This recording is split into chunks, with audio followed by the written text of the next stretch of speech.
The Chinese character of challenge is the same as the opportunity. And I really believe that, whenever there's a challenge, there's always an opportunity. You can decide whether to be paralyzed by fear or to be moved into action and work with everybody. And if people overcome that fear of the unknown and see the opportunity that lies ahead, there's nothing we cannot achieve.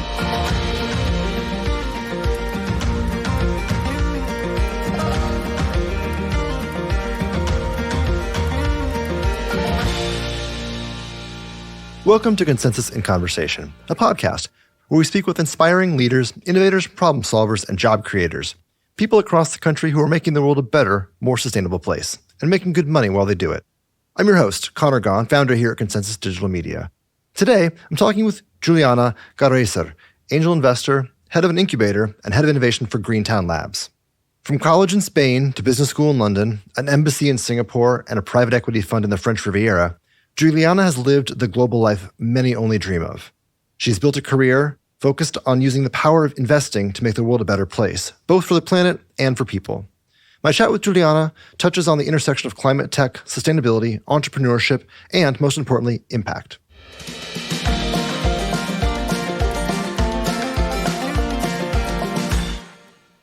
Juliana, thank you so much for being here. Welcome. I do want to start with your background because you have lived in some truly enviable places across the globe. I think that digital nomads of today, they wish that they had your CV that they were living. So walk us through your background a little bit. Sure. So I'm from Spain, which is already a very good place. I'm from the Basque region that is very close to France in the border, Bilbao. And I was lucky enough to go to French school. I had to do my high school in France, in the south part, so the Basque region still, because there was no French high school in Bilbao. So I was already going out at a sort of boarding high school, and I would go back to Spain for the weekend. And then I also did my last year of university in France, close to Brittany. And that led me to be very international. So my first job, I decided to apply for this role at the International Commission of the Embassy of Spain for Trade. And I got the position in Singapore. I was there for a year and a half. I liked it so much that I decided to stay there. And I was lucky to be hired by Citigroup. They were looking for a person to lead their Latin American business for technology and credit card systems. They were migrating and, they were leading all that migration from Singapore. So I was able to travel all around Latin America with that. Then I ended up going to Spain and Greece. And then I ended up migrating also Japan, which was fascinating. After Citi, I decided that I needed to have more impact, that, I didn't want to just be one piece on a very big corporation. I didn't know what I wanted to do, but I decided I would do it in a very international way. So I did some research, and the most international MBA that I found was the London Business School.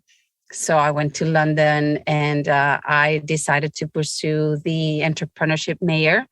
And I had the opportunity to do an exchange program with a Haas School of Business in Berkeley. So I went there. And I was able to go to Silicon Valley, and that's when I got really hooked by the whole entrepreneurial bug. Right after my MBA, or during my MBA, I was recruited by a very interesting firm in the French Riviera that puts in contact investors and entrepreneurs. And I ended up actually managing the angel network with whom I work the most, the Sophia Business Angels. Sophia Antipolis is a very big science park. And most of my angel investors over there were from all over the world. They had retired in the French Riviera, or they were commuting from the French Riviera. So I ended up going to many of their countries to do deals with them or to set up an angel network with them. So I went to Istanbul, to Chile, to Ireland, and even to Spain to help create angel networks all over the world. And 12 years ago, I moved to Houston. My husband used to work for Shell in Europe.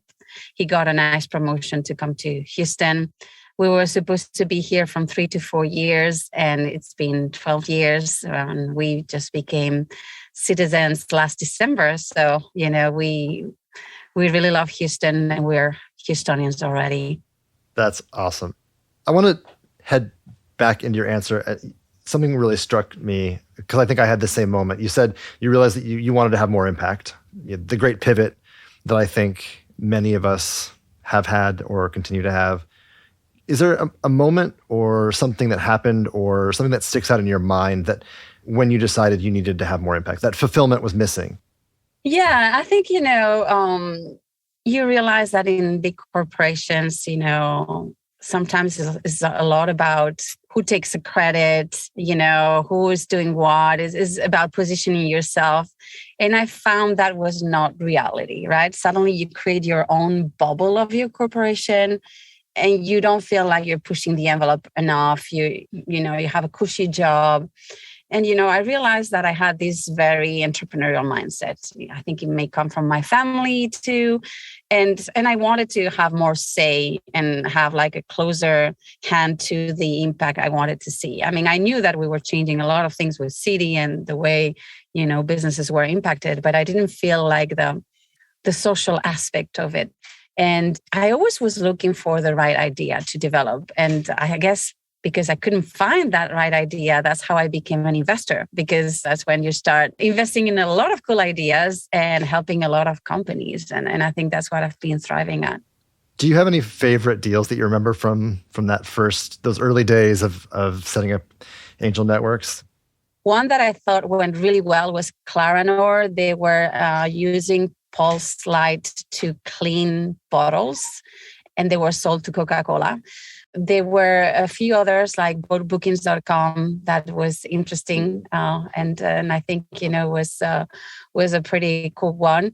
I mean, all the ones that did well and also the ones that did pretty badly, by the way, had a clean tech component. We were in the clean tech investing or climate tech 1.0 investing.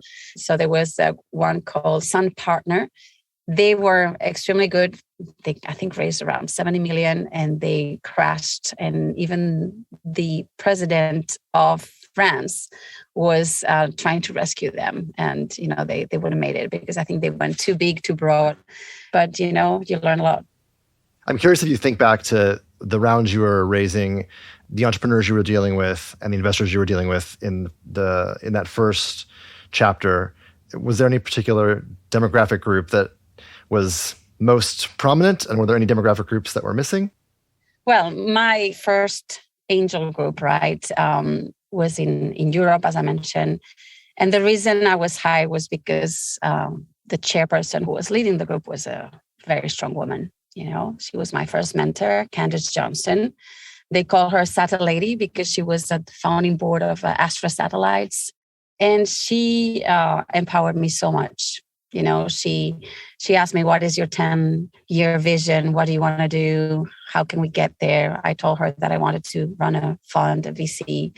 And she's like, okay, well, let's start working towards that. And actually, she was the first one who gave me an opportunity to run a small fund in France. So she was the American amidst a group of, French people, but also Latin American and British. So I could see that being different was a good thing.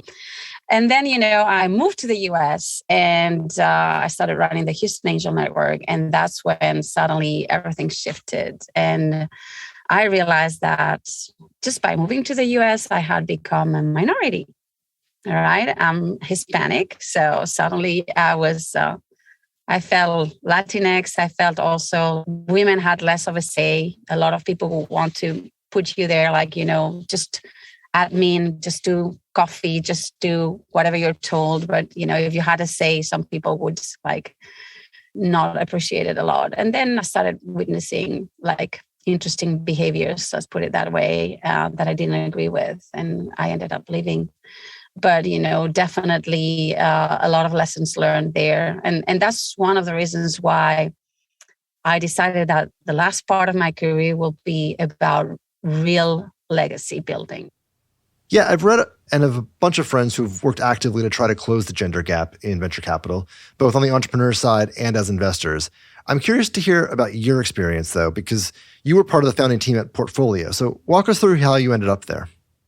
So when I moved to the US, I realized I didn't have any network in the US. So my network was mainly in Europe. Okay, I knew a couple of people in the US, but not, enough of a network to really make the jump into the VC world in the US. So I applied for this Kaufman Fellows program. That is a program in leadership in VC. And they have a global network.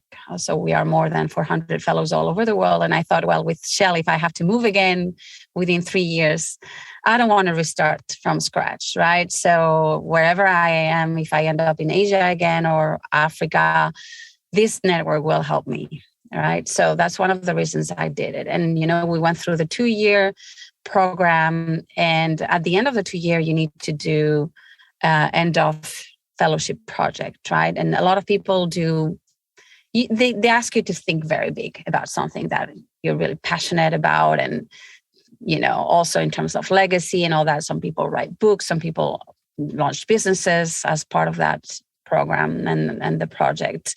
In my case, I was, thinking about something of like an international perspective, something like a global network of investors, all that. And suddenly, I was procrastinated so much about it. It's like something didn't, I was not pushed to start the project. And I'm like, this is something that, I have to pay attention to. So I was doing the 2-year program, and during the program, I could still feel like little bro-like behaviors. The men would still go for their tennis and their, whiskey tasting. And suddenly, those would be the things that, women would like not feel like part of or not be consciously invited to and all these things. So a few instances there. And I thought like, what, even though they're trying their best, there's still a huge gap. And I started digging into that. And that's when I met Trish Costello. Trish Costello is the founder of Portfolio. She was the one who was the first CEO of the Kaufman Fellows program. She spun it out of the Kaufman Foundation. She was working for the Kaufman Foundation. She created the program there and she spun it out. We met and she told me I'm about to launch Portfolio, this platform of funds that are going to be mainly led by women. In this day and age, it's shocking to think that this was so unusual. What did you think? I thought it was such a cool thing. And I was already in my project studying the gender gap and investing in how to bridge it. And I thought that for us, it would be very, very difficult to change the VC mentality in Silicon Valley and other places and hire more women partners. So I thought we needed to go a level lower in angel investing, where actually we can activate more women to take matters into their own hands. Because if we're waiting for someone else to change the world, we can still wait, right? See them wait. But in this case, with whatever capital you have available, if you start investing and getting trained and getting empowered into early stage investing, finally taking the matters into your own hands, we can change the markets. Because we make 80% of the purchase decisions anyway, but still there's plenty of products that we want to have that we don't find in the markets. Why? Because men invest in those and they don't feel there's a need for those. So that's what we've been doing with Portfolio. We've been creating the funds that women and minorities want to see.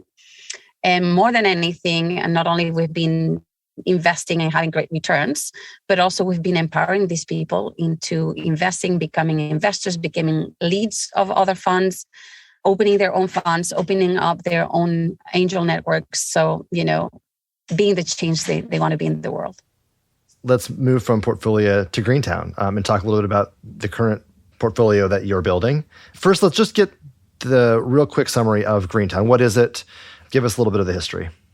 So Greentown Labs was created 11 years ago by 4 entrepreneurs from MIT that outgrew their prototyping lab at MIT. So they rented a basement in South Boston. Fast forward 1 year and 17 entrepreneurs were there. The 4 founders were like, okay, we never signed up for this. The landlord was going to kick them out because he was raising the prices. And that's when Emily Reichert, our CEO, met them. And she took over. She got a loan from the mayor of Somerville, very close to Harvard and MIT. And that's where they got the first building. And fast forward 10 years, and we have a campus of 3 buildings in Boston, in Somerville, with 140,000 square feet. And we opened a year and a half ago a campus in Houston. And in Boston, we have around 200 companies that we're incubating. In Houston, after a year, we are at 70 companies total. For the 11 years, we've incubated more than 600 companies that have raised around 2.5 billion and generated around 6,000 jobs. That's amazing. So I have to assume at this moment in time, and you referenced a little bit, a big part of this is labor force, labor development. I'm curious to hear a little bit about how you guys are tackling the issue of the labor markets and training. And are you seeing a lot of these jobs start to pop up on job boards? And how are you working with your partners to try to find, train, retrain new talent for the future? When we came to Houston, we knew that there would be differences between the Boston ecosystem and the Houston one. And the first one that was pretty obvious was this need from the workforce to get retrained and reskilled a little bit on Energy 2.0, right? And they came to us as a convener, like to look for solutions and see how we could signpost them to the right directions. Of course, our companies, many of them are hiring quite a lot. So we felt that there was a need for us to help them find the best talent. So, now at our greentownlabs.com website, the most visited page is the careers page, where we have more than 100 job postings from our startups. Also, quite a lot of our partners, we have 90 corporate partners, are hiring a lot. And, we also push those jobs to our community.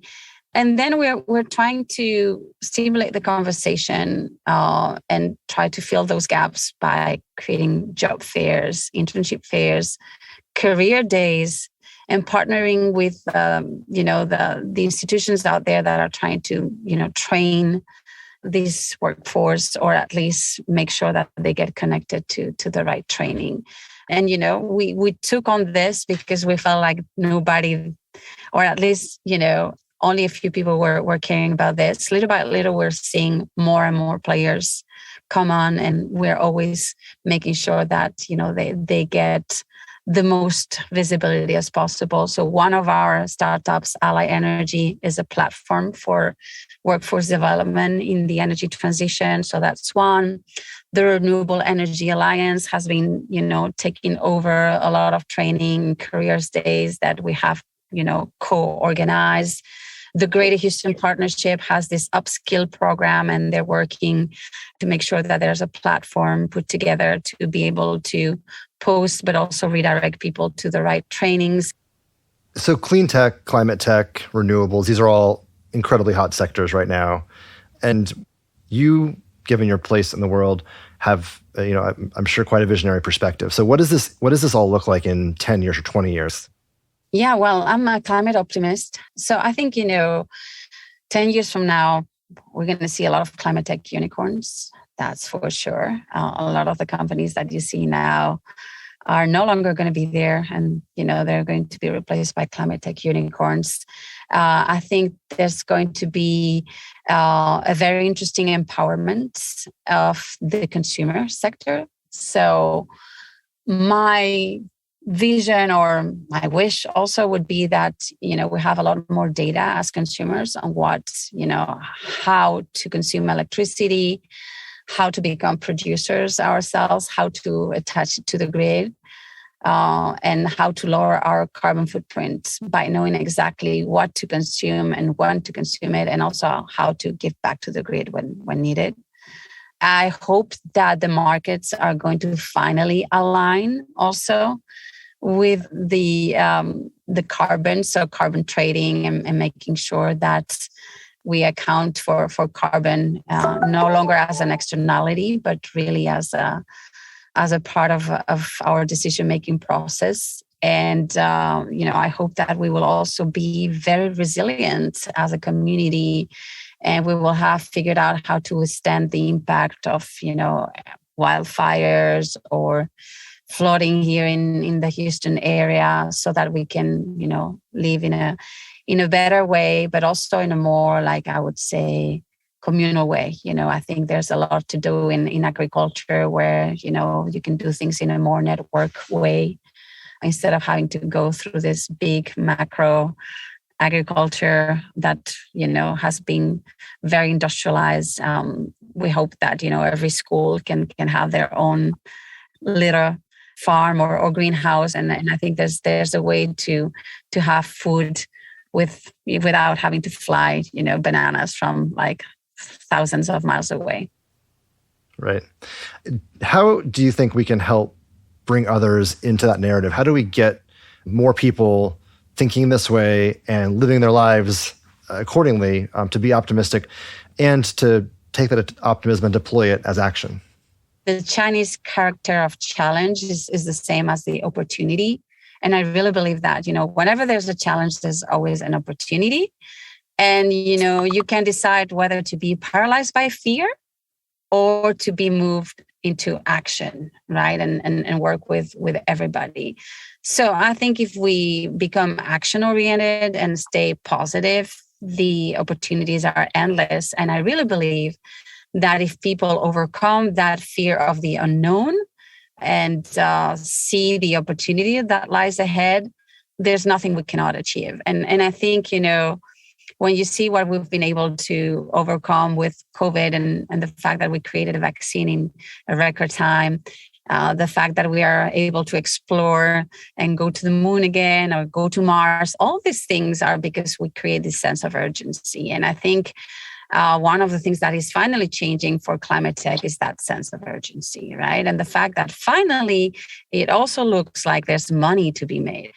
Finally, everything is aligning the financial case with, the sustainability case, with the environmental case, with the equity case.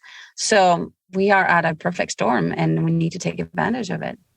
You mentioned the equity case. We haven't gotten a chance to talk about that yet. That's something that you are passionate about. I want to start that conversation with a personal question, which is, what kind of world do you want to leave for your kids? I want to make sure that my daughter has the same opportunities as my son.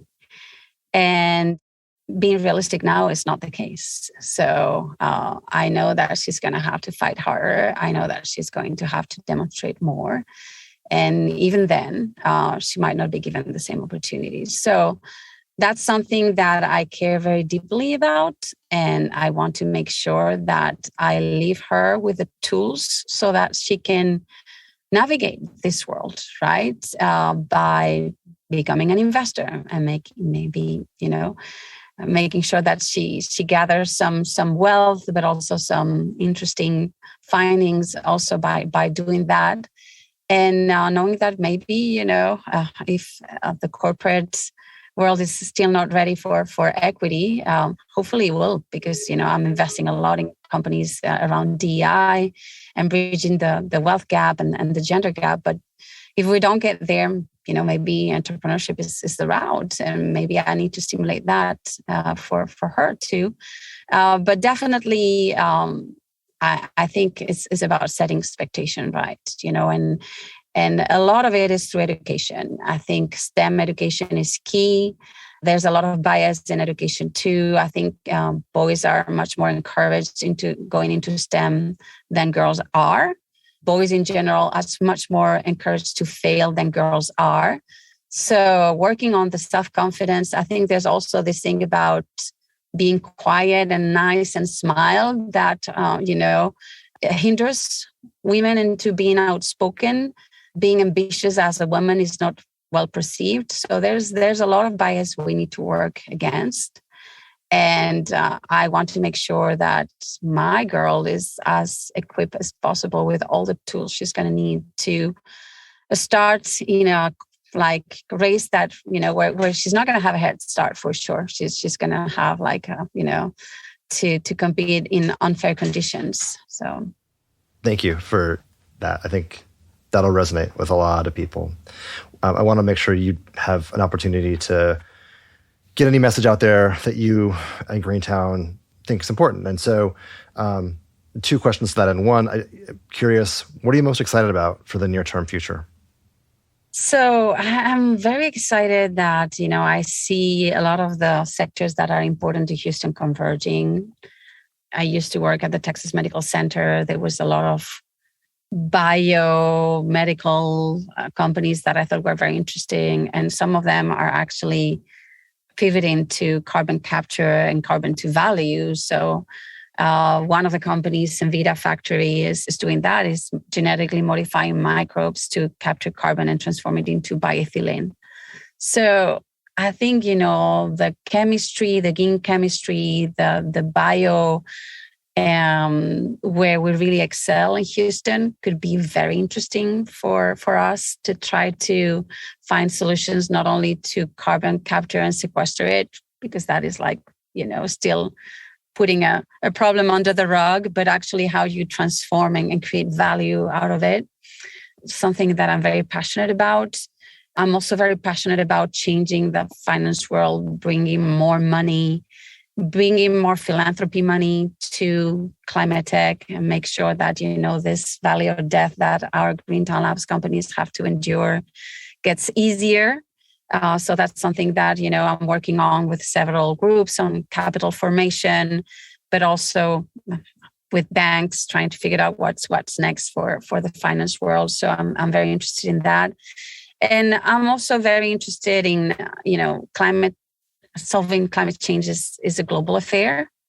So I'm very interested about the connectivity, right? I think by merging the Boston and the Houston ecosystem, we're getting plenty of interesting synergies. The fact that many customers from our Boston companies are in Houston, many investors are in Boston. There's a very nice synergy there. I can't wait to add more cities to the mix and really make this a networked effort, because I don't think we're going to solve climate change through any city. It's going to be more like a collaboration on a global basis. So it's not only about what's next for the US, it's what's next for the world and how we can collaborate even more closely.